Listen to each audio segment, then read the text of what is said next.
You guys, the whole sort of premise behind this, I'll just give you a quick background. Is I am probably a, most optimistic, just naturally in my temperament. My parents would give me a helmet when I was a kid, and I'll just fucking do anything. And but I had kids, and I started to get really paranoid that my kids wouldn't be optimistic, that I would have to teach them, like you teach them manners and colors and things like that. And so I started to get really obsessed with the idea of optimism and realized that it's really a lot of stories, and what it really comes down to is just resilience, and that there's really nothing that I can do to teach optimism, but I can just be there to catch them when they fall and then show them that they get back up on their feet, and eventually they'll just learn to land on their feet. So I trip my kids a lot, and but then when I started to think about what this was going to be in the speaking series, I wanted it also too to be very small groups so that you guys can all feel like you're a part of a conversation, not sitting outside of something listening. So I kind of hope you guys will all sort of feel like this is a conversation at a party. That when you walk by, and like, oh, I'll stand around for this one and sip my drink and listen. And so there's food and there's drinks. And so if you need food and drinks, just get up and grab it, because you're on a rooftop in 80-degree weather in Portland. And so if you have an empty drink, that's on you. Okay? Because there's waitresses. Our love, where is Madison is amazing. She is a ginger, and as a mother of ginger, I respect her this week for choosing to work outside and thank her for her service. Mhm. So, enough about that. This is our Pride edition, you guys. This weekend is Pride, and we're kicking it off with what I'm very excited. I'm very honored, very, very grateful to be a part of what I think is a very important. Do you guys? I can get you all your own drinks, or just hold it. It makes you look sophisticated. Again, no, I can take it. This is going to be good, guys. And so. I wanted to have a very informed conversation, and I think there's so much to learn, and a lot of us think of pride as like rainbow emojis, right? Like hashtag pride, and there's so much behind it, and there's so many, there's a lot of layers to it, and I think honoring the stories and humanizing it really can add a lot of depth and really heighten the conversation, to use Lisa's words.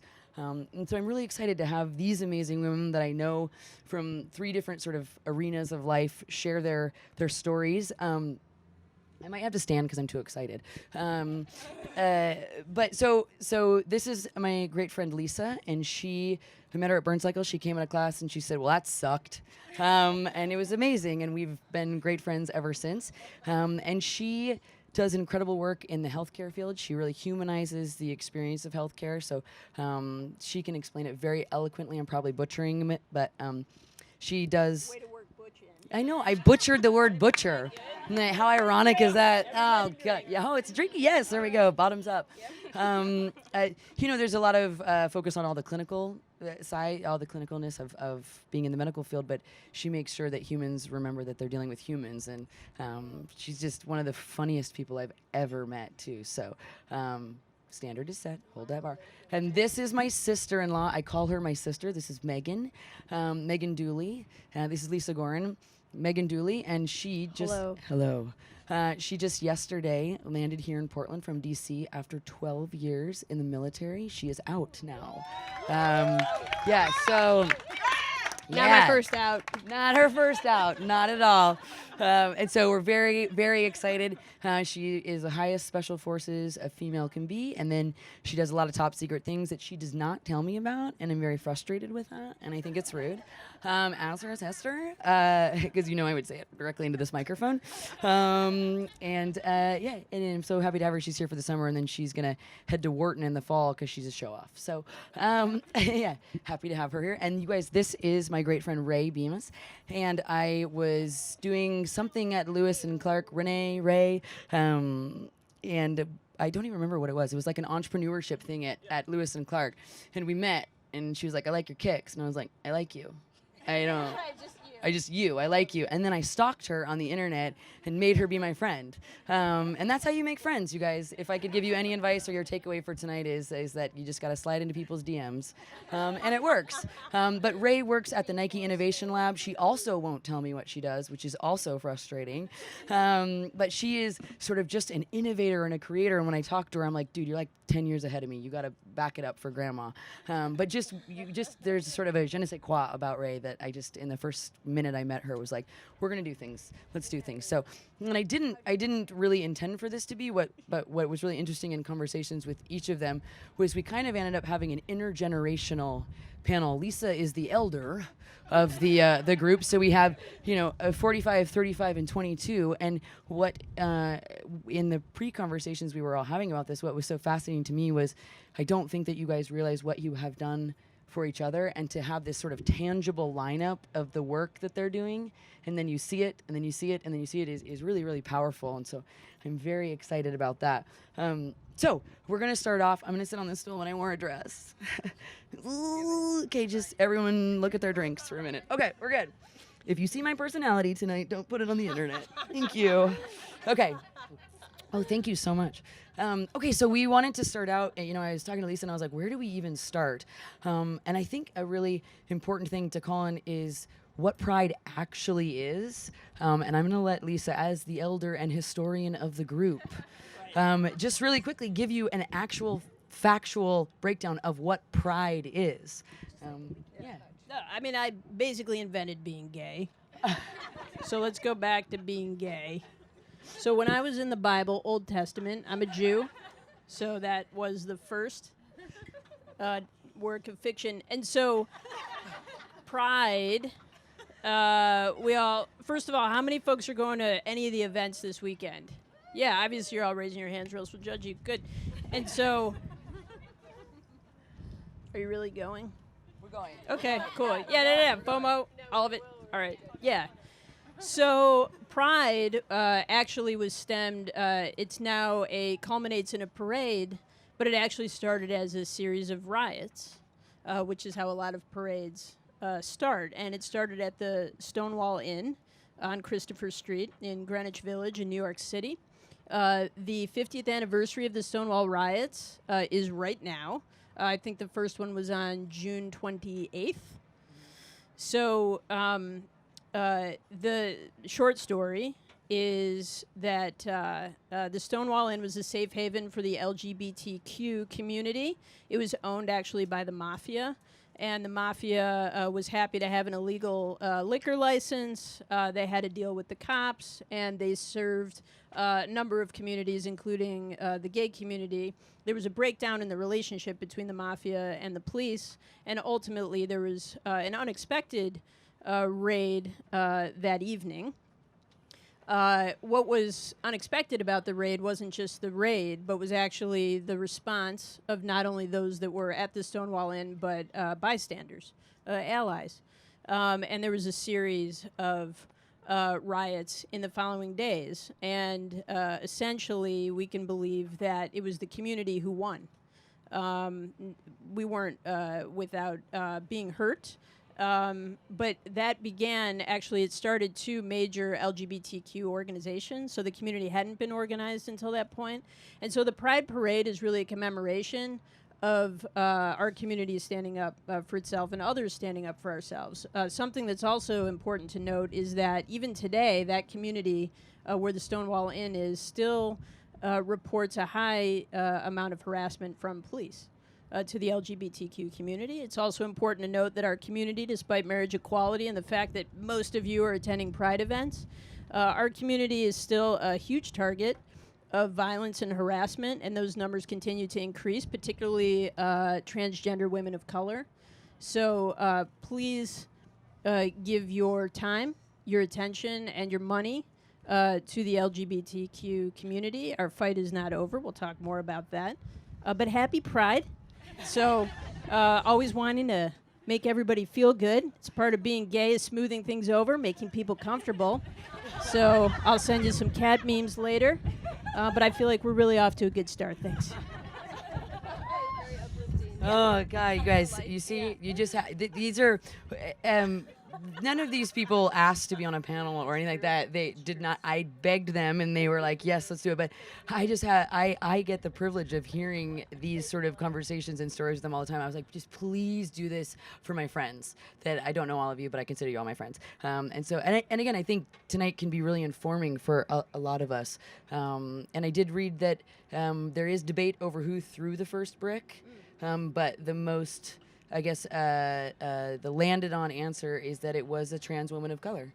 And so if you think about the entire Pride movement, it was actually started by trans women of color, and they are the ones under the most attack right now.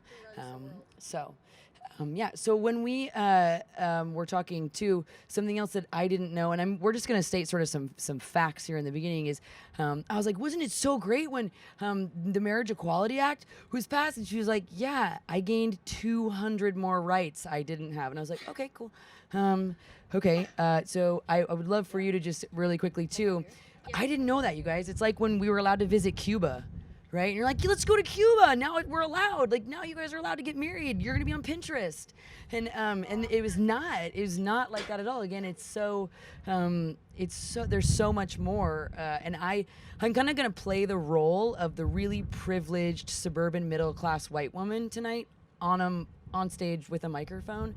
And just know that I may make mistakes, but it's all coming from a really great place of curiosity, because I don't just want to be an ally. I think an ally is like, you go, girl. I want to be like a fucking accomplice. I want to like roll up my sleeves. I want to be like, you tell me to go left and I'll go right. And I think a lot of that comes from education. And so that's where I'm coming from tonight. So anyways, tell me about just a little bit about the Marriage Equality Act.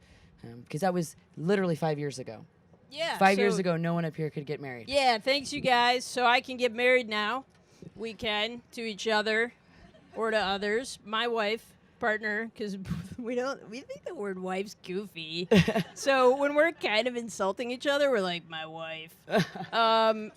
Because it's a patriarchal construct, and you guys should take a women's studies or critical theory class. We are right now. We don't have time. Nope, definitely aren't, but but my bestie can educate us. Yeah, I mean, when you're a human and then you become an adult and you can't participate in like a pretty basic thing, which was walking into a courthouse. We got married in Colorado because it was super easy and we wanted to self-solemnize. Don't mishear that. Okay, one of you knows that word. Good. It's right, so it's not a hard thing to do. It's like having a baby, which was kind of way more complicated than it is for some of you who will have one drink too many and go make one. And so, yeah, I would say that marriage equality was amazing, and I had resentment over it because all of a sudden people saw me as a full human. It was like when we had a kid. People come out of the woodwork when you have a kid, like you're an actual human adult. Like I wasn't one in the 43 years in which I was just Lisa. But now that I had a kid, people could relate to me. Now that I was married, I had some other life or certification that I didn't have before. And anyway, so marriage equality is amazing. It really did include about 200 rights. So people think that, I think a lot of hetero folks don't really understand because you're growing up in a world where that's the norm. But truly, there's a lot that comes with not getting married. We made a very romantic decision in our lawyer's office to get married because we like to call it a shotgun wedding because she was 8 months pregnant when she got married. So we're like, well, we better do this. Otherwise, that kid's gonna grow up a bastard. Oh my God, Megan, let's keep 1R. Let's keep it PG-13. Yeah. So we made the romantic decision in a lawyer's office that it made sense, and I'll just wrap up this part by saying this, which is that if my partner traveled to another state, which she does for work, and something happened to her, I wouldn't necessarily have any rights to inherit anything from her or take care of our kid if that state didn't recognize our marriage. That's kind of fucked up. So that's why we got married. Every day we make a choice to be together, and I'm happy that some state acknowledges that, but that's pretty deep shit for us, particularly at the age in which we made that decision. So... again, follow me, LJ Gorin, on Instagram. My kid's super cute. And Story checks out for Yep. that. Your kid is super cute. thank you. All right. Okay. So I just again, Lisa's delivery is fantastic, but what she is saying is so crucial to this whole thing when we're about to kick off this Pride weekend. I think it'll all maybe open our eyes a little bit more on what we're celebrating. And so again, deciding where to start with this, we said, well, let's just start at the beginning.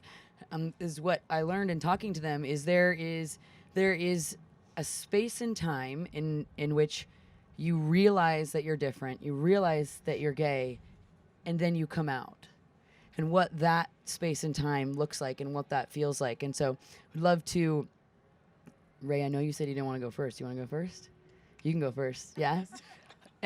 When you knew, and then how long, because then we'll go back and I want to hear you guys, who you came out to first, and we'll go through, because what I also learned is, to, again, a straight, white, privileged, middle-class, suburban mom, you just wear a button that says you're out, and then you're out, right? When you come out, it's done. You're out.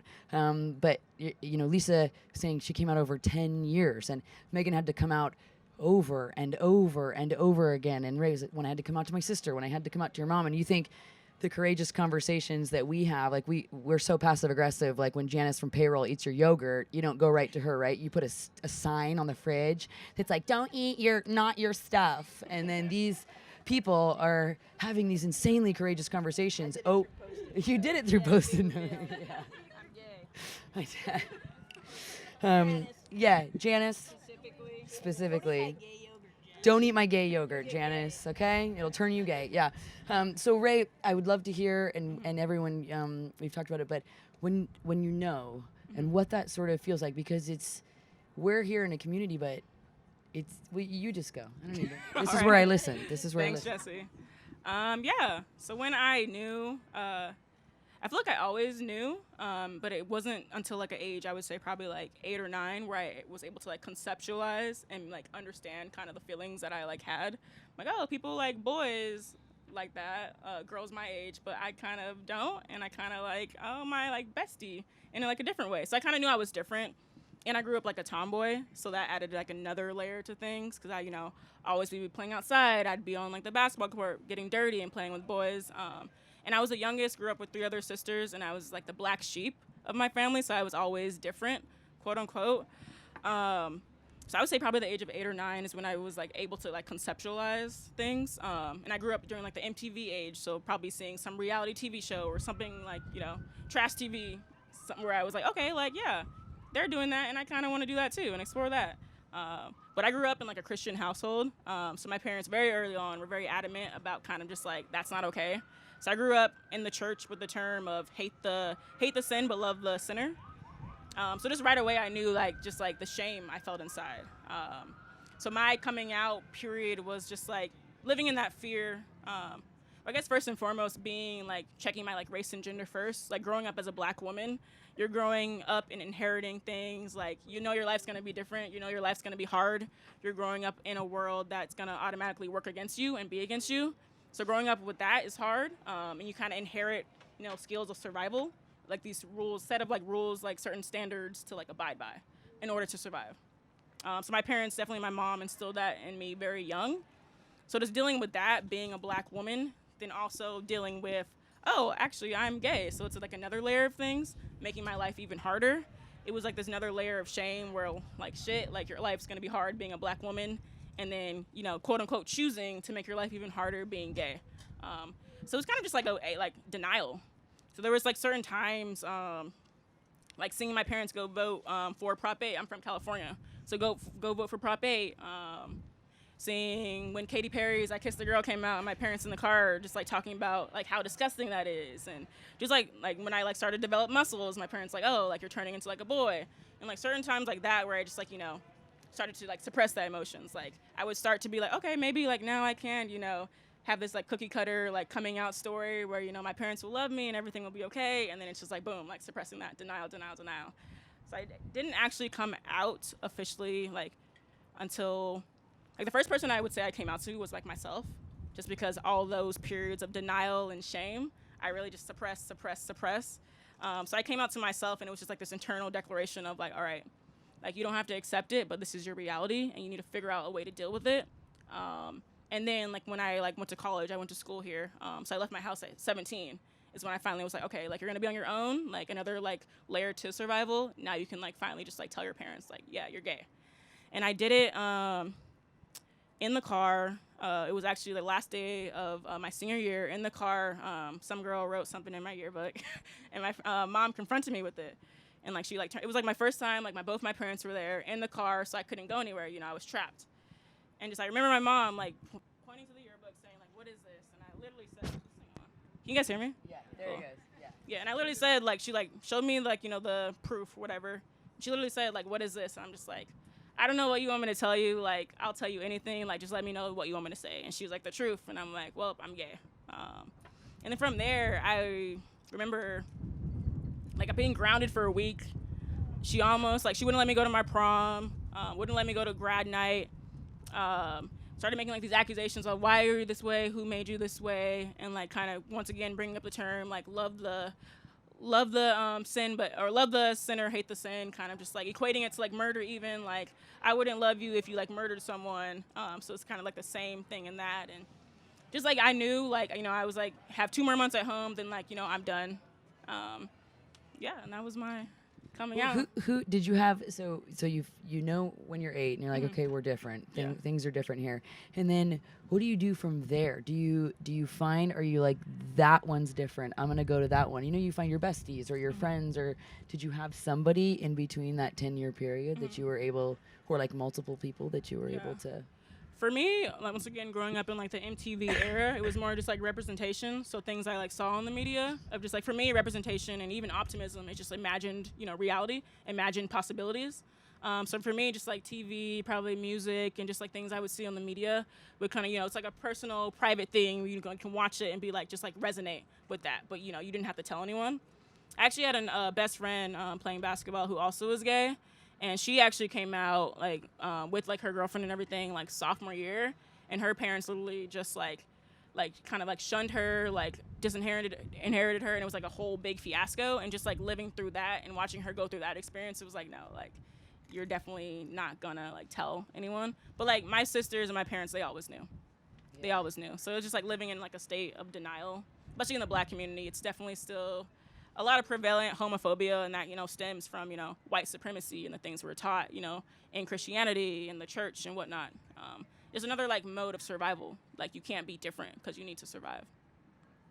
So when you're, and I would love to kind of hear this from all of you guys. So when you're, I mean, angsty teenagers are just angsty teenagers, but now, yeah, you've added 17 more layers onto that. You know, what is keeping you going to school every day? What is keeping, and I say that because you know, I know the suicide rates of LGBTQ teens that don't have anyone and are not seeing the media, or they're just not seeing it, or they're thinking, or what their parents are saying are getting to them. You know, so how is it, like, what's your magical force field that was like, I'm gonna just keep putting my head down and being Ray and putting one foot in front of the other? Were you like, I'm gonna go to college and that's gonna be the saving grace, or like, what was the, you know? Yeah, I think for me, it was definitely basketball, playing basketball. Like, I knew early on, like, I was talented and athletic, and I knew that could be my out. Because I'm from a small town, I was like, either you go to community college and stay, or you, like, go and do, like, a regular job and stay in the small town. And, like, for me, I was like, basketball was, like, my clear-sighted, like, out, just, like, of the scenario. So just being heads down and playing that, and that really was a way just for me to get my aggression out. Like, you know, suppressing all that emotions and all that shame and denial that's built up inside. Like, you need another, like, outlet to not, you know, like, literally go crazy or do anything, like, you know, outrageous like that. So I would definitely say basketball and just playing sport. And there's, like, a term in basketball or statistic that, like, 1 in every 5 person on a basketball team is gay. So, I mean, Really? yeah. Did you just make that up, or is that real? Oh, it's real. You know, Wiki, yeah. It's real. But it's so you're on a team. I mean, Yeah. I'm a lot of what when I hear these stories is, and I think a lot of us do it, and I'm listening so intently, and then there is, like, that tiny wheel that's turning that's like, oh yeah, I remember when I hated myself as a teenager, but I had the one thing that kept me going was this small community. And so it's just, again, to boil it, not to tranquilize it, but boiling it down to just a human experience that Yeah, it's fascinating. Okay, yeah, Megan, as the middle-aged gay, would you like to go? Question was when did I know? When did you know? When did I you know? know? And I have to tell this really quick story. I always ask people if they had a name that they wanted to be called when they were a teenager. Mine was Pam. I wore a lot of berets when I was 13. And I asked Megan, and she was like, huh, mine was Mike at 6. I should have known then. And that's also what we call her when she gets too drunk. Calm down, Mike. Easy, Anyways, Mike. Easy, Mike. Easy, Mike. But when you knew, and then what that time and space between when you actually get to the freedom, you get to say it out loud. So Yeah, I think that is I've been thinking about that question a lot lately because it's not easy for me to answer because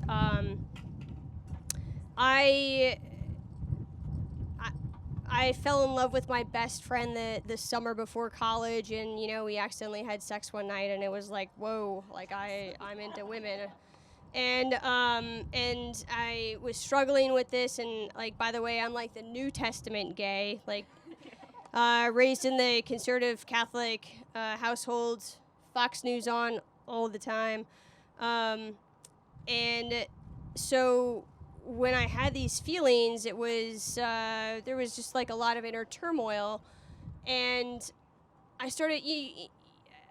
Not that like I can speak for everyone from the rainbow community, but I do feel like there's a period where something happens and it's just like the light goes off, or goes on rather, and you're just like, oh, let me like think about my life and like figure out like were there signs? Is this like a new thing? Have I always been like this? And I thought back to my childhood, and like I had girlfriends in like preschool, like I just I a had lady killer from the beginning. Okay. easy there, JD. And there were definitely like neighborhood girls that I routinely made out with, and I would always like be the one that like took my shirt off because like that's what like the more masculine like person in the relationship would do. And I was like 6, and I was jacked. Yeah, bedroom body strong. Yeah. And those were things that like I just like did not even think about until all of a sudden I was like, holy shit, like I'm really into my best friend, and also, by the way, we just had sex, like what's going on?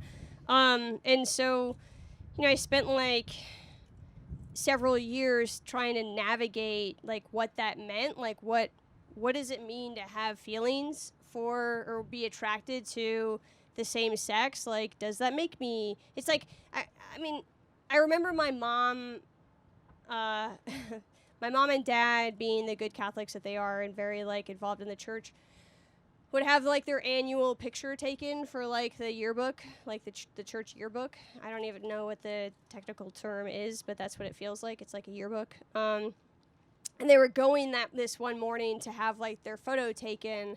And I had this photo for like many years. I just like carried it with me and like would put it up on some kind of horizontal surface. And they're like sitting next to each other, like looking so happy and like perfect.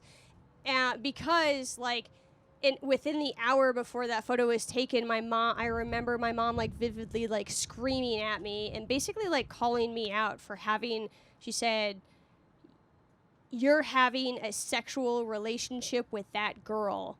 And I was like, like in the inside, just like, oh my God, she knows. And like, just like the shame. Right. And,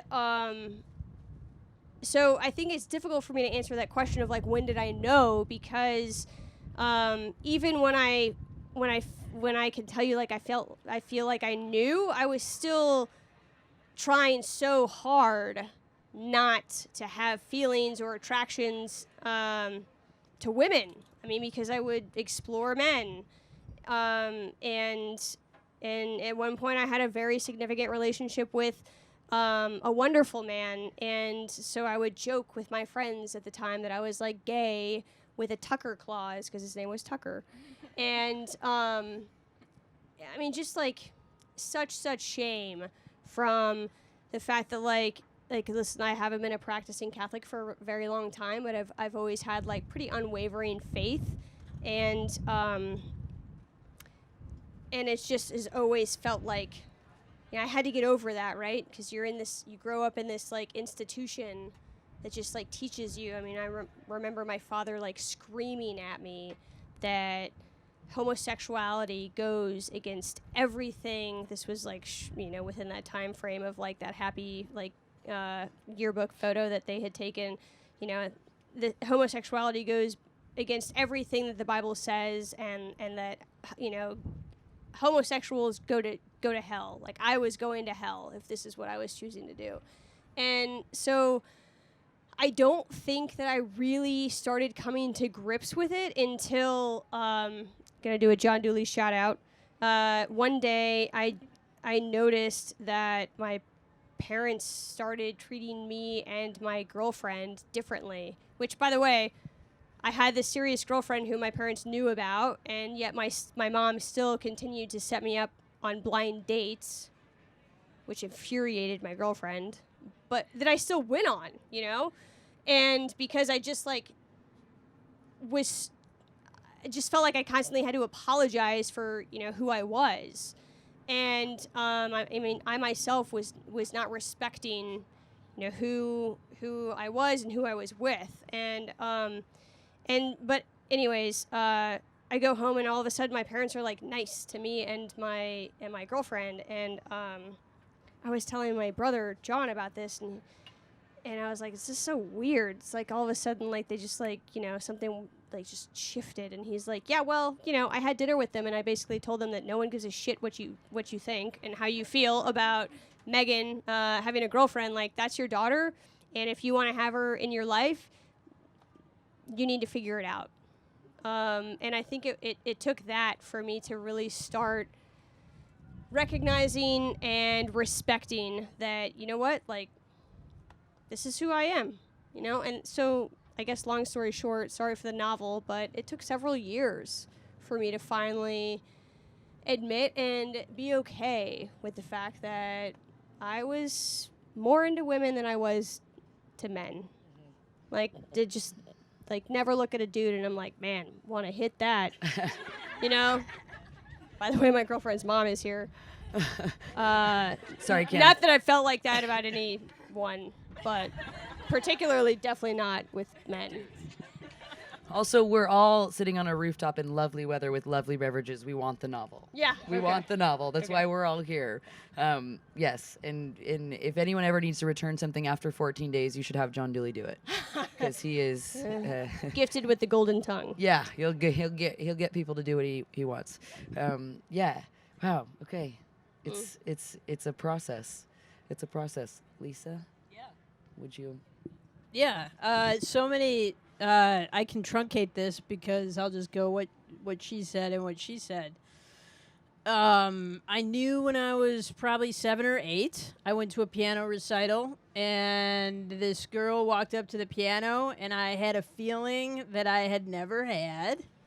And I told my mom about it, which was probably a miscalculation. And I think, like, in my brain now, I was like, so 7-year-old Lisa's, like, super articulate. And she was like, Mother, might a girl think another girl is attractive? I mean, who knows? Lord knows what I actually said. But I do remember her response being something like, you can look, but you can't touch. So that kind of locked that in. Also a tomboy, shock. Despite the fact that John Dooley and I were in the same shirt. It's hard to know who's doing, yeah. So, obviously used humor as a coping mechanism. Jew, left-handed, gay. Yes. Like, I'm definitely on the cusp of a comedy special. Like, that writes itself in terms of smoothing things, and you just figure out a way to make people like you, and you do that by being funny. My mom's like, you butchered the English language, but your teachers were like, you're charming, so we'll pass you. Like, there's a lot of stuff I didn't learn because I was just, like, talking to adults and making sure I was safe, because Jews are always looking for a way to be safe. Like, can we hide in your tiny attic area? And I can say that. You can't. I can. I can literally say that stuff. And you can laugh or not, but I'm allowed to, and you can't be sad about it. You can talk to me if you want about it privately. It doesn't matter. I win. So forever. Forever. So different panel. So I'm going to come back to this one. When did you know you were Jewish? Very early. My gastrointestinal issues came on at about 5. I was in a therapist's office at 7. So then I had a girlfriend, because that's what you do. You figure out who's going to make out with me. So I had a girlfriend. That was really cool. We were in the closet. I should mention the context right now. I came out. We'll talk about the actual coming out, but I want you to have context. I came out a handful of years before Matthew Shepard was killed in Wyoming, tied to a fence, and bludgeoned to death for being gay. I came out a handful of years after men were dying en masse from HIV and AIDS. So there was nothing safe about who I was. So I did find a girlfriend, and we had a relationship in secret for a couple of years during our puberty years. My mom found out. She confronted me in the car. Yeah, cars, people tell me cars are a cool way to, like, talk to your kid because you don't have to look at them. And I get that, I think, now that we have a kid. You know, he's in the car seat and stuff, and I see him looking at me in that mirror, and I'm like, listen, bro. I didn't like how you played with Josie the other day. We talked to him about consent and shit because yeah, anyway. Like, why you It's like a little much. He's like, also, I'm a baby, so why don't you lay off for, like, till I'm in preschool. So I had a girlfriend. My mom confronted me. I felt like shit. I had a girlfriend in high school. I don't remember the term you used where you kind of accidentally had sex. I had a lot of accidental sex in college with sorority girls. I can't say that was a dark time in my life. It was fucking amazing. And it wasn't amazing. Sorority girls aren't that interesting. No offense to all of you. But Kappa Kappa Gamma, up. Let's see it. A Phi. I know I'm right about that shit. I know it. I don't remember. Yeah, I can. It's cool. But so a friend of mine who I went to elementary school with, middle school with, high school with, we kind of we just had fallen out of touch. We were at, I went to Michigan State University, a school I don't respect right now, but I did go there. And I remember hearing through the grapevine, there was no real internet then, by the way. Let me also take in the way, way back machine. Yeah, phones were attached to walls. And we did not have cell phones. Those were, like, in bags that you would, like, plug in. And it'd be, like, $1,000 a minute. And maybe your parents would have one in case of emergency. So I found out somehow that Rachel White was gay. And so she, I don't know, I couldn't verify that, except she lived in the Audre Lorde Co-op. One person knows, two, great. That verified it for me. So it's like the Bell Hooks Co-op. So, nope. All right. Silence. Good. Know your audience, Goran. It's good. No, you're so good. Minor in Women's Studies. Good. So I remember I found her. Like, I must have found her on-campus number, and I called her, and I was like, hey, can we meet up? She was like, yeah, totally. And I hadn't seen her in years. And I remember I smoked at the time, and so I was smoking, and I was like, yeah, I'm back and forth on the porch of the Audre Lorde Co-op, and I'm like, yeah, I think I'm gay and stuff. And it was like Disneyland. She like opened the door, and she's like, welcome, let's have a summer. And I fucking hit it hard. It was a good summer. And so I made a lot of new friends and old friends. It was the best senior year ever. It was my sophomore year. And it was great. And it did, for the first time in my life, I felt like I could be myself. But I was navigating a group of friends who I hadn't come out to, another group of friends who I also hadn't come out to, and then a new group of friends who I had come out to, this new group. And so I had to manage these two other groups that I hadn't come out to. So I practiced on one of those groups. So I remember we were at a gay bar, but not because of me, because we had gay guy friends. And OJ was getting chased O.J. Simpson was a football player. And he once drove a white Blazer through the city of Los Angeles. Whatever, guys. It's my story. Why don't you be on a panel about cars? So that's the part of the story we're going to get real specific about. Everything else, totally indisputable, but it was just so you know, it was a Bronco. So, yeah, no, it's cool. You guys are like, I don't know what Audre Lorde is, but I know what OJ drove. That's awesome. Good. So, anyway. So I definitely came out to I did some practice coming out, and they definitely were like trying to be like, oh, we just have to right? They were like, cool, let's get okay. Like there, no new information for them, obviously. But saying the words was a huge deal for me, and saying the words to anybody who I had known in my life was a huge deal to me, and has probably only recently not become a huge deal to me.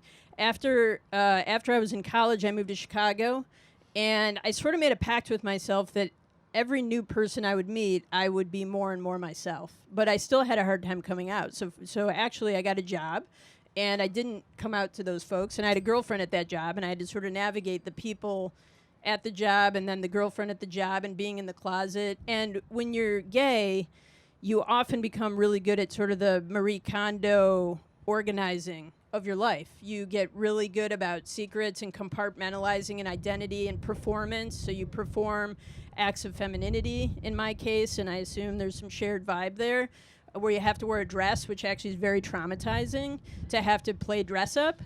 And, you know, just the fact that there are places like Wildfang and Kieran and Finch that'll make shirts for people like me and like us is very affirming, and yet the very few places do that. We just did a Stitch Fix experiment, and Stitch Fix does not, or Trunk Club, they don't know how to deal with me. So there's, understand that we're just trying to like buy shirts, and there are places that can't sell me a shirt. I mean, this is right. Yeah, preach. Right. So anyway, I'll get to the end of this part. So for me, coming out has been a process. The more I've moved west, the better I get at it. And when it came to my parents, I've probably never looked my parents in the eye and said I'm gay. My parents have said to me something about being with a woman or being in a gay relationship. They were very kind of unaccepting early on. And when I came out to them, it was like this. We were sitting at a table, and I was telling them that I was staying in Portland because of my partner at the time. And I said, so I'm staying, and it's for her. And my dad said something like, pass the salt. And my mom said something like, is she the one who's half Jewish? Right? Like, she was really excited. She's like, well, if she's half Jewish, like, that's actually pretty good. Because for a Jewish mother, that's all they really want is a Jewish spouse. So she saw some hopefulness to it, but we didn't talk about it for many, many, many years. And I'm 45. And only recently, truly, have they become fully embracing of who I am. And that's a whole bunch of life to live without the people who you respect and who gave you life respecting you as a full human. Whew. Does everyone have a full beverage? Who needs full beverages? Yeah, right? I want to touch a little bit more on the organization of your life and what you have to, because again, to see like, so Ray, you came out in college, but you all nodded. You were all like very aggressive nodding when she was talking about Marie Kondoing, solidarity nods, of organizing your life around that. And like, essentially, and Megan, I've talked a little bit about like creating these web of lies, but you want to be respected. And it's like, Megan has said to her colleagues and, or in the military, you're supposed to have the utmost trust because you're trusting each other with your life. And yet you're holding this huge secret. So Megan, can you talk a little bit about, and then Ray, I'd love to hear what about that. Just, I think a lot of us, straight, lame white people, put on facades, but it's socially acceptable, and we beat ourselves up, or we try to be this and we try to be that, and it's nowhere near the level or the depth, because we're still safe. We'll be fine. We can go into Target and all the clothes are made for us, or I'm not going to get discriminated at a job because there's just a level, a lack of understanding, and so I just want to hear more about that so that we understand how much it takes to be gay. So much. It takes so much. First of all, I just want to say I do think that it is still hard. Like, I think that, like, you know, it's okay to be privileged. You guys still have struggles. White women, white straight women. Suburbs. You're also still a woman, so it's not like you have all of the rights. The Thank enemy you for is the white reminding me. man. And there's 3 of them here, so let's all just look at them. Right. We wanted to create a really inclusive space, and again, I wonder why there's only 3 men. Shame. All right, okay. Okay, so Just fell off my stool. yeah, And can I just add this too? I would love if while you course. have the mic too to tell us, and that can kind of lead us into a little bit more about. So Megan was in the military during Don't Ask, Don't Tell, and I would love for you to just touch on that you actively chose to go into an institution that was not safe, that was not that you knew you were going to go into this and you were going to have to double down on keeping this secret. And I'm just like, ballsy move, Dooley. But really, just the what that thought process like. I don't really know if there was much thought process behind that. It was just kind of like, I guess just like sort of just like a fuck it. Like, it's just like, hold my beer.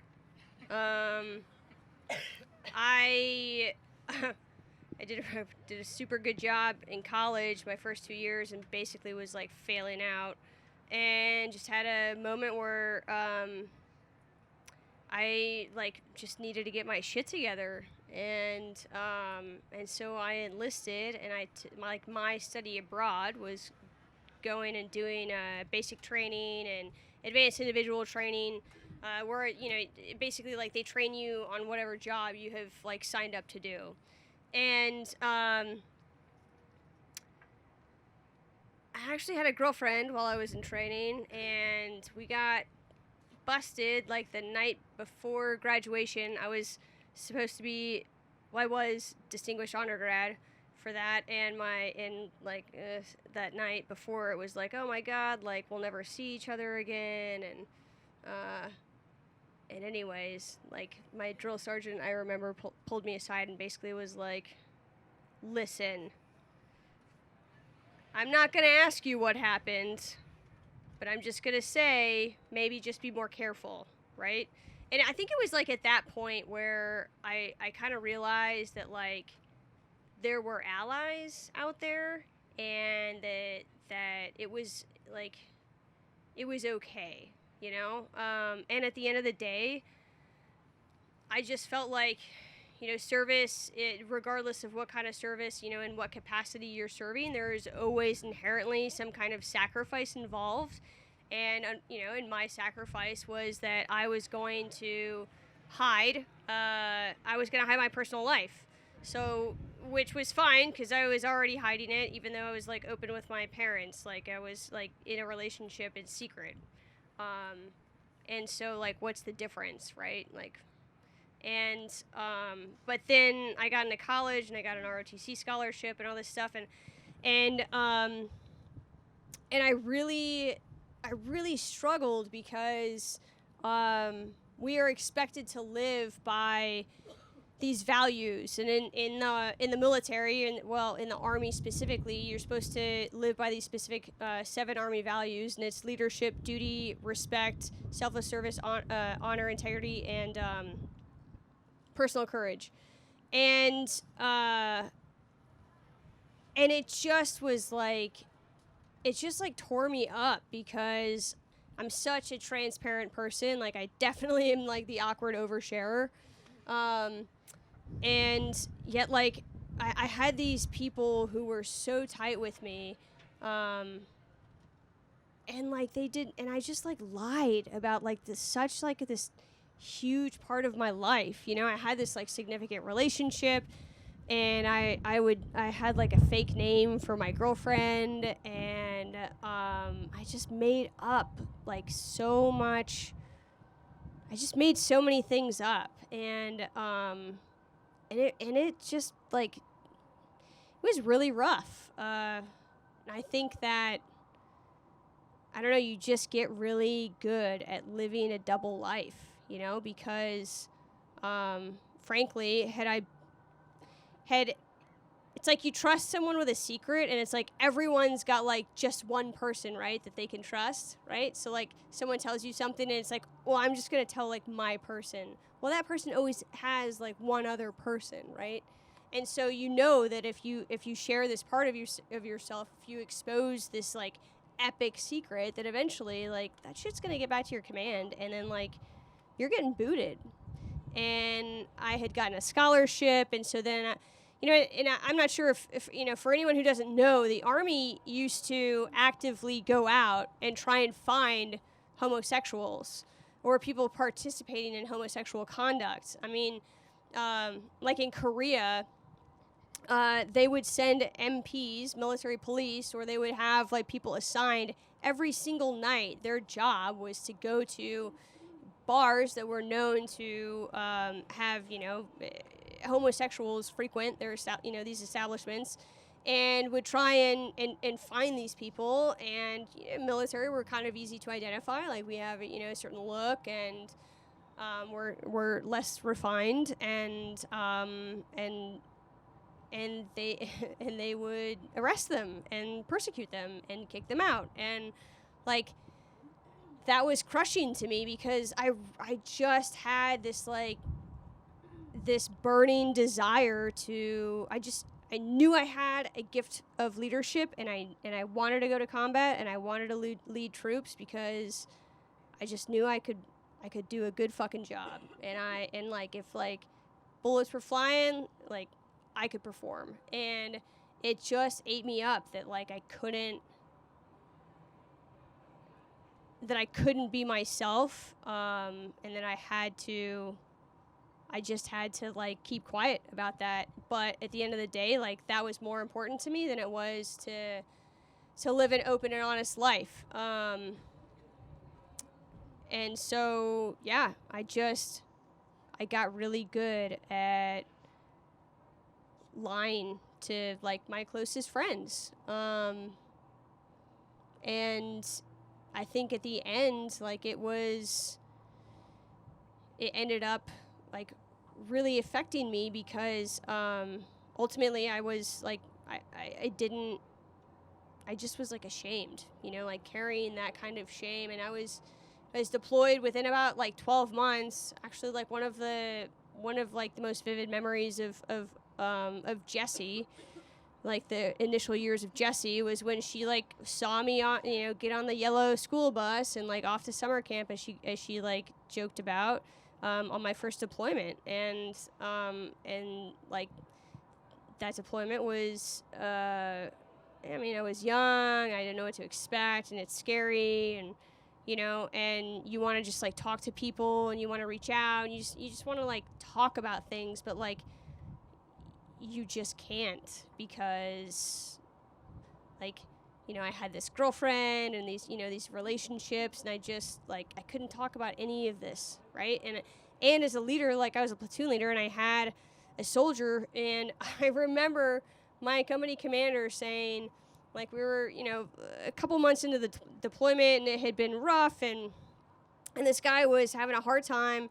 He had deployed, and I knew that he was gay, and he was having issues with his boyfriend. Of course, he couldn't talk about it, because if he had talked about it, he would have gotten the boot. And of course, everyone knew, because he just had, you know, like his gay factor was a little bit like louder than some. And I just like remember thinking like, man, this just fucking sucks, dude. Like, cause my company commander was like, hey, tracking that he's not performing right now, and that he's basically like threatening that if he doesn't get moved to a better location, that he's gonna pull a card that none of us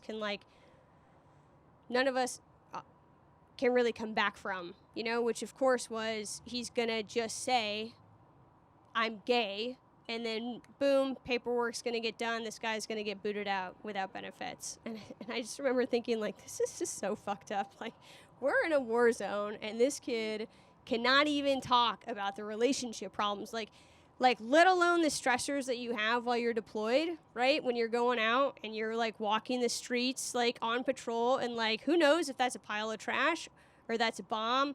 You know, you've got children around you with fake weapons and people firing real weapons in the background because they want to get you to fire at the kids, right? Like shoot at the children. And like imagine being 18 years old and you had some kind of fight with your young boyfriend, and then you're out, you know, and put in that kind of situation, and you can't talk to anyone. And I forget the question, but basically, yeah, we all compartmentalized, and we get very good at being like secretive. And I think end of story is it just sucks. Yeah. No, that You're welcome for it's, like again. not staying on track. It's fine. You're all going a little off topic, and I Yeah. really appreciate it. You're though. welcome. I think I was telling Megan, I am obsessed with Planet Earth, so I watch it all the time, and I understand what it's like for a polar bear to swim underwater, right? Like I have a slice of life for a bee pollinating a flower, but I don't know that. I don't have that slice of life. I can't relate to that. I've never seen it. I've never heard that, and so even though these are like everyday little stories to you guys, and the humor is like amazing, it's something I think that not a lot of us are exposed to, and so we like going off. I do have some things I do want to cover with you guys, so because I do want to hear when it was that you said I'm gay and what the coming out. Because I think a lot of us are so afraid to have courageous conversations, and with the internet now, you never even have to talk to people, right? You can literally do everything online, and I just think there's so much respect and admiration that should be given, that is given, that is not given, to the fact that you're doing this over and over and over again. And then I would love to make sure that we have time to talk about identity and gender identity. I talked about that with each of you guys. So, Ray, do you wanna start with the coming out, like the first person you tell, the second person you tell, the third person you tell? Does it get easier? Does it get harder? The Facebook post. The right? Because you had that. Because Lisa was like, in a coal mine when she came out, and then you're coming out in the age of the internet. Like we have these different struggles that are Little House on the Prairie. Yeah, right. Okay. Yeah, you had to come out. Yeah, Mary. America great again. Babe City. Yeah. So when I officially came out, like just like saying basically like fuck it, like you're gonna accept me how I am, was probably like when I came to Portland and went to college. I went to Lewis and Clark, and just like I was so shocked coming from like Roe Piles. This was my RA. Was good. So yeah, going to Lewis and Clark, coming to Portland, like being from a small town, I was so shocked because I feel like everyone here is like a little bit of gay. So that was like new for me, and I'm like, oh, okay, like all right, this is what we're doing, let's go. Yes. See, I got like my first real girlfriend, and then kind of just like fuck it, like whoever knows, and I'm just gonna be me. When I was like first like outed, like my I guess like speaking of like Facebook stories, like the coming out experience to like my extended family was actually by my dad. So he outed me on Facebook to my whole extended family without my permission. And it was like when I was not speaking to him at the time, and it was like around Father's Day. So I like reached out to him, and I'm like, oh, this might be like a sign that he's like missing me and wants to like reach out to me and talk to me. And so I'm like, oh, I see you, you're posting pictures of like me and my friends, me and my girlfriend at the time, and basically just like outing me. And I'm like, oh, like is this your way of like waving like a white flag and saying you're sorry, for all like the like stuff we're going through? And he's like, no, I just wanted to prove a point to my friend. Yeah, he was like, what would you do if you had a gay child? So I just like posted pictures of you to prove a point. So that was like very hard for me because like a lot of my extended family is homophobic, and he kind of just like one did that without my permission, and then two did it to prove a point. So that was like my first realization, like being a private and like reserved person, having my coming out story taken away from me and put into like someone else's hands. Yeah, and that was hard, but it kind of just made me realize that like one, like I was really in that moment of just like reaching out to him, like I wanted his acceptance still. I'm just like, okay, well, you did all this, but like please just like tell me like it's still okay for me to like be this way. and I didn't even get that from him. So it's just like after that moment, I just like knew like, you know, you have to stand in your truth and be okay if like no one else is standing with you, because at the end of the day, it's your truth and it's your life that you have to live, regardless of who's there with you or not. So, and still with my parents, it's still like a kind of a weird don't ask, don't tell policy. Like I have a lot of little friends with them. Like, how is your little friend doing? They kind of never like acknowledge or even like state like, oh, you have a partner or you have a girlfriend. It's kind of just like, you know, not, Wait, did you turn your mic off? maybe not like acknowledging like that form of my like identity. So yeah, not like kind of how the cookie cutter like you see on TV of just like, oh, you come out to your parents and they accept you and everything's gonna be okay. But I feel like just like me even speaking, like I have a YouTube channel where I like actually had like my coming out story on it, and just like that was like the first time I really just like said my whole story and just like said like I didn't have that happy ending, and just like kind of like acknowledging that and just accepting that and like owning that for anyone else out there who doesn't have that happy ending, because I think that's important to represent as well. Like you're not always gonna have that happy ending with others, but as long as you have that like acceptance with yourself, I think that's, you know, coming out. Because at the end of the day, you shouldn't have to come out. You know, you don't have to come out as straight. You just are the way you are. You're so brave. Yeah. Thank you for your service. I march for you every day. 364. So yeah, I guess that's where I'm at with things. Megan, I would, you know, since you kind of touched on your, I don't want to be conscious of time. We touched on when you came out to Susan and she screamed, and then we have the picture memorialized for us to always remember, and we should make a plate of that photo, like Princess Di or Obama. But when you came out after Don't Ask, Don't Tell was repealed, Several years. It took several years and several I think bless you. I love your nail polish, by the way.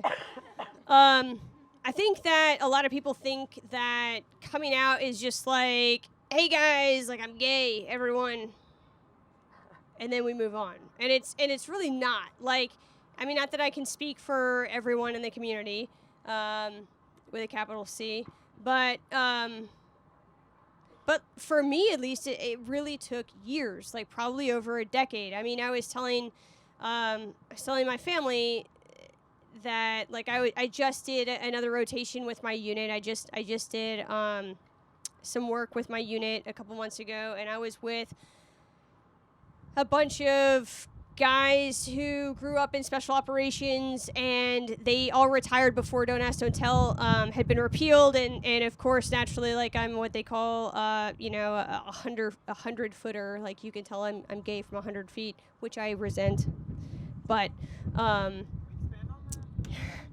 mean, I guess I look gay or something, which I don't think is necessarily fair. But I don't like being typecast. But, you know, these guys were, like, asking me about it because they'd never worked with anyone who is openly gay. And it's like you're constantly having the conversation. And I was telling Jesse the other night that, like, for me, like, man, those conversations were so hard initially for several years. It's like a death by 1,000 cuts, right? Except, like, you are killing that old persona, like, that you have been, you know, trying to be all of these years. Like every single time you come out, you are slowly like burying, you know, like digging the grave for that person, and at some point like you're going to lay them to rest, and you're going to feel okay with the fact that like this is who you are and it's not something to be ashamed of.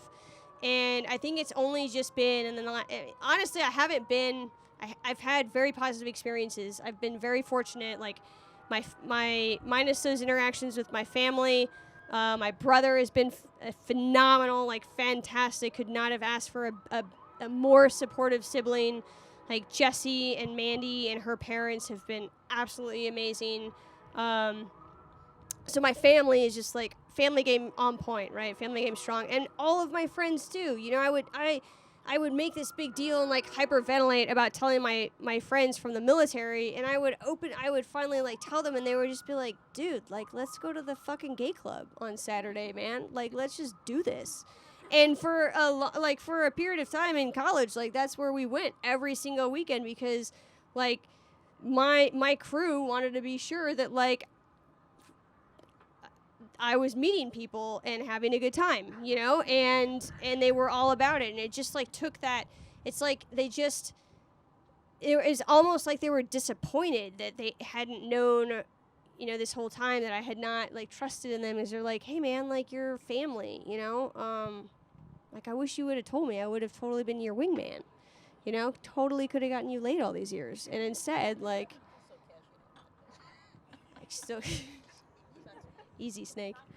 But yeah, I mean, but I would say that like the coming out it's a process, and I think for me it was more like I really needed to come out to myself, like, and it took a long time for me to finally not be so fucking apologetic, you know, not like want to apologize to my mom that my girlfriend, that I was going to spend, you know, whatever time with my girlfriend instead of come over and help her with whatever the fuck she wanted me to help her with, you know? I mean, like, I had significant and meaningful relationships with people and I was just so ashamed of it, and so, like, I just always felt like I'm so, it's like you bump into someone, right, and you're like, oh, I'm so sorry, you know, and it's like, no, like, I shouldn't fucking be sorry, like, sorry for all of the F-bombs, but, like, I should not feel so fucking sorry for, like, being with such an awesome person and finding love, right, like, and I think that my faith actually, like, really helped me in a way, because even though I'm not a practicing Catholic, like, I really do believe that I believe in, like, the gospel of Christ. Like, I believe that, like, love is a gift from God, from whatever God you believe in. I think that love is a gift from, you know, some kind of greater force. And if I can find that with someone of the same sex, then, like, there is no way that you can convince me that that is wrong. And it's at some point, like, I think the most monumental coming out was really just with myself, and accepting the fact that, like, this is who I am, and who I am is fucking awesome, and it's okay, you know, despite my lazy eye and everything. Talk into my good eye. Talks to me. Just It's barely noticeable. She's only had a few drinks. Yeah. What's the pivot? I can't follow Lisa, that. Give me a new, throw me what's- because when you and I talked, you said you came out for 10 years. Yeah, I mean, you just keep You just- coming out. You come out Mhm.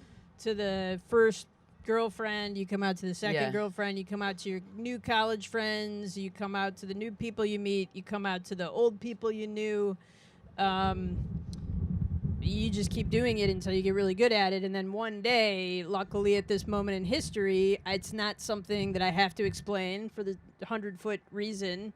Nobody's shocked by that. It's funny to watch people try to navigate when they're like, first meet me, and they'll be like, so do you and your partner? And I'm like, this is interesting. Like, you think there's been, like, balls up in this, like, recently, you know? Like, what? Like, that's interesting. You know, like, I kind of want to drag that out a little bit. Like, yeah, where's that going? Tell me about her. What's she doing? Who's she doing that with? So I put people out of their misery pretty quick. And I'm like, she, Meg, like, the lady, woman, very womanly woman I'm womaning with. Yeah. So, if I had, can I just do a couple key things I heard Yeah. that resonate with me? Yeah, One, I would love to. shame. Brene Brown exists for gay people. You guys read her stuff, buy it, do whatever. She's not for you. She's not talking to you. She's for us. She has a lot to say. It's like, watch her Netflix special. There's a whole other Netflix special for us. Like, she's like talking in a different. We have a lot of work with Brene. I would say that. Secondly, like, also we have other stuff going on in our lives. So it's not just the gay thing. I have traumatic childhood experiences. I have traumatic adult experiences. Oh, also I'm gay. And that's a lot. So y'all are complex, interesting people who also are survivors of trauma. currently and earlier, and you're working through that, and we have that stuff too, and this is just another piece of our identity. And the third thing is the brother thing. What I didn't mention was my brother was also the first family member I talked to, and my late sister-in-law, and they were amazing. And, you know, it's the one beacon of light in someone's life when they have a truth that for some reason they can't express fully. If each of you can be that for someone, and maybe it's not around being gay, because maybe we're all like cool with that now, but there's the next gay is out there. Somebody's hiding something, someone's ashamed of something, and you can create space and acceptance for them today. When you leave, after we're done and you're talking to somebody next to you, there's a space that you can create that is deep and safe and filled with empathy and no judgment, that has nothing to do with what we're talking about up here, but has everything to do with what we feel and what our experience is. So you got some action items, people. So not going to leave without homework. That's a really great note to end on, but I wanted we have a couple We're not minutes. ending. We're not ending, but that's just everyone write that down quickly. I want to touch on gender identity. It's a new part of the conversation for me, and I want to learn as much as I can about it. And each one of you touched on that, and I always say Jessica when I'm making reservations or doctor's appointments. Otherwise, they're like, "Thank you, sir." And I get mistaken a lot as being gay, and I'm like, yes, I'm so cool. I have street cred. They think I'm a lesbian. I've peaked. I've made it. And it's literally just because I have short hair, or for whatever, the 100-foot, whatever the assumptions. Also a tomboy, but I would love to. You guys have put this into so much context, because I didn't have to think about it. I was always just a girl that was going to marry a boy, and except for that one time in college. But just kidding, John Daly, I love you. But the gender identity thing was really fascinating to talk to you about. It. I think a lot of us, it's a conversation that is not broadly happening for all of us in our worlds right now, and I think there's a lot of a huge light that you guys can shine on that for us, so that we can. When we can take action. So, Sure. you want to? Sure. High points. Always a tomboy. Never a Tom. Always a tomboy. I had like a wall of posters, just like girls did in the '80s, of like some names you may not be familiar with. Kirk Cameron. He kind of went in a direction. The Coreys. The Solo Flex Man. And looking back, I'm like, they were attractive, or did I want to be them? Like, I don't know. And that's kind of just a thing that's out there for me right now. I don't know. I'm definitely a she, her. That's how those are my pronouns. It's hard to say if I was born in a different time, if I would have a different feeling about that. I currently will call and like order food for us, and I get called sir. It's sir, right? Like that's the stuff. Him, sir. And it's upsetting to me. Twice in person it's happened. I think both times at rental car companies, which is strange, but I get a sweet deal once they realize what they've done. They're like, oh, we're going to take $3,000 off your next 80 rentals. But it's because our faces are in our phones. So we don't even look at humans. So they're seeing the construct of a man, because I'm a very short man. But they're like Peter Dinklage, and I'm like, nope, it's just Lisa Gorin. So, but the facial hair and the size, I can see, and such a healthy head of hair he has, and so, but they see the immediate construct is like male, like masculine. And it's happened at a Starbucks, and then they kind of feel bad. It definitely, like a gay guy definitely called me sir recently, and I definitely was like, all right, ma'am, like, what's going on? We're gonna West Side Story this. So those things happened. I do want to give a shout out to my employer, Legacy Health, just received. We're the only hospital system. We own 8 hospitals. We're the only hospital system to receive 100, which is the highest ranking from the Human Rights Campaign Health Equality Index. Basically, we give the best, most compassionate, best medical care to the transgender community through our gender and sexual health program. If you have a child, if you know a child, if you have an adult, are an adult, that needs to feel welcome and not shunned and not traumatized by the medical community. Legacy Health in any of our facilities has proven to be wildly progressive on that front, and I'm incredibly proud to work for an organization that is out and proud about that care. Amen. Yeah, so gender fluidity. I think that I'm kind of behind the power curve when it comes to people in our community and like I don't know. My education has definitely been stifled, and I'll take full responsibility. That's 100% on me because I have frankly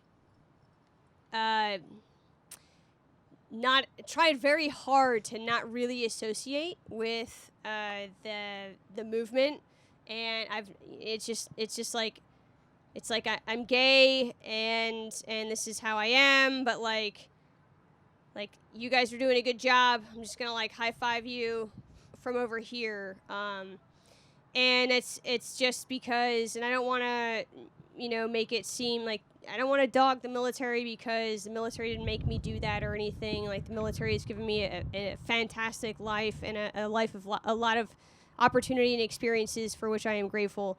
But I never felt like we just don't talk about sexuality in the military. All right, like it's a thing that exists, but you know what? Like, it's just not something that like we discuss at the dinner table. Okay,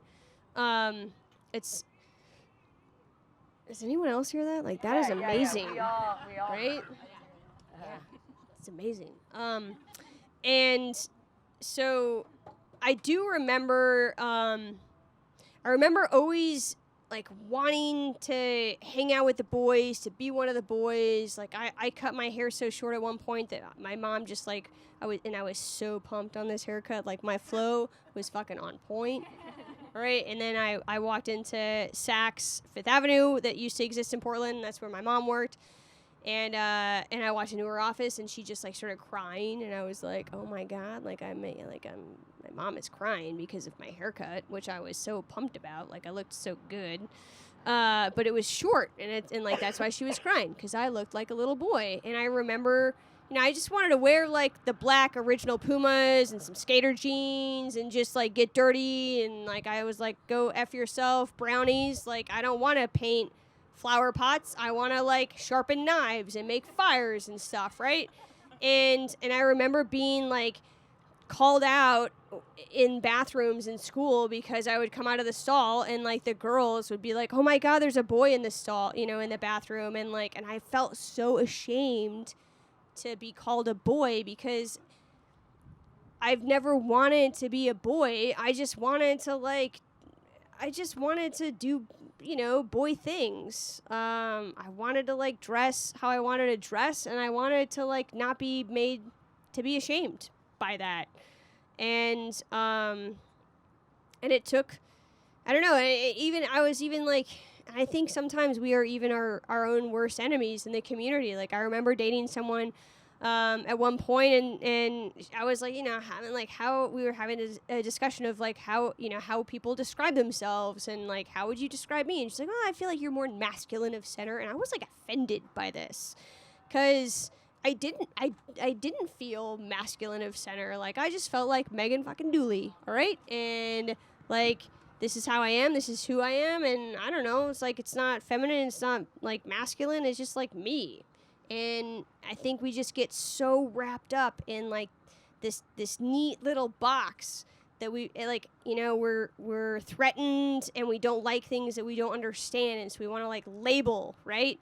And here we are as a community just like fighting not to be like put into boxes, and yet we create these fucking boxes. And like, we're I wouldn't say we are the worst at it, but we can be pretty bad about it. And so in terms of gender fluidity, I mean, I just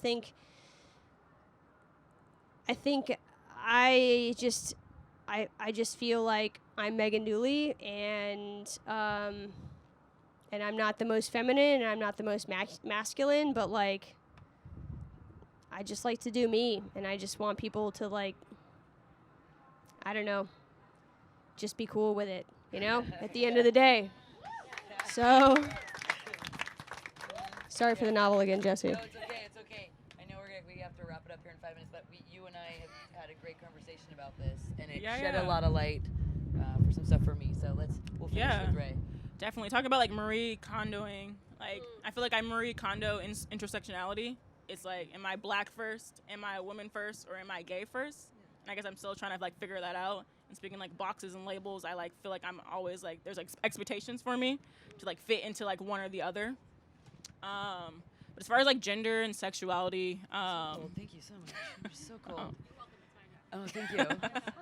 I'm sitting over here like, go on, Ray. I'm playing, everything's playing. saw you shaking. As far as gender and sexuality, this is something I've been like grappling with a lot lately. That's like hard for me because I am androgynous. I am very like fluid, and I would say like 50% of the time I do get mistaken for like a male like every day, and that's just like different for me to sit with. Specifically like just like my lived experiences, like I'll bring this up of just like going into bathrooms, for example.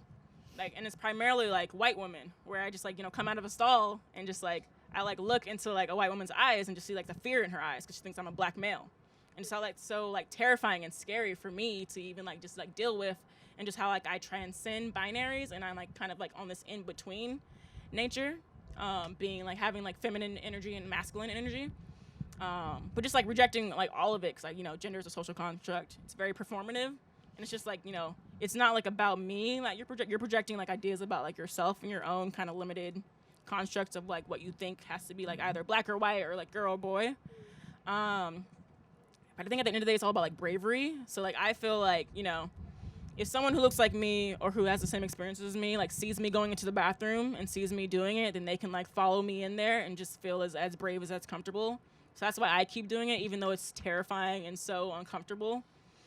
And just like, I feel like the bravest person in the world are like black trans women specifically. I think like last year, like the numbers, I might like butcher this, but like 120 black trans women were murdered. And so last year, and so far this year, like 11 black trans women were murdered. And just like the bravery it takes to just express something different than just kind of what we're used to. So I mean, I guess the only like kind of things I can like say like action items is just like kind of opening up your heart and your mind and gaining like some more empathy to like lived experiences that are not your own, and just kind of expanding it that way. But I mean, it's still something I'm like grappling with and like still trying to like deal with. But I mean, I don't know. It's hard. It's hard. But it's hard. thank you especially guys. in this like current political climate as well. Ugh, that's another panel. That's a summit. That's a 2-day. That's a conference. We're going to a week in San Diego to deal with that. But I think what you, again, a lot of what you guys kind of did for us was externally process, because we don't get to have these conversations and we don't ask the right questions. And I think a lot of us, and I may be speaking for myself, but I think sometimes I'm very guilty of not wanting to misstep, so then I don't do anything.